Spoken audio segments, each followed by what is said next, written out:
হযরত আবু বকর রাদিয়াল্লাহু তাআলা আনহু ইসলামের প্রথম খলিফা ছিলেন, একজন মহান নেতা এবং সত্যের প্রতীক।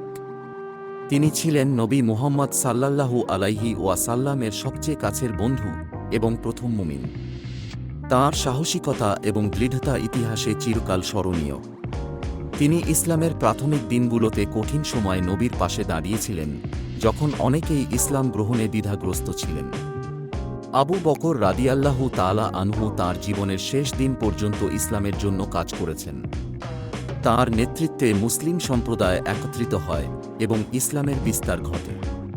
তিনি ছিলেন একজন উদার দাতা, যিনি তাঁর সম্পদ এবং সময় ইসলামের জন্য উৎসর্গ করেছিলেন।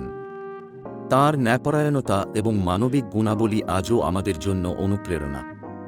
আবু বকর রাদিয়াল্লাহু তাআলা আনহুর জীবন আমাদের শেখায় যে সত্যের পথে চলা এবং ন্যায় প্রতিষ্ঠা করা সবসময় গুরুত্বপূর্ণ।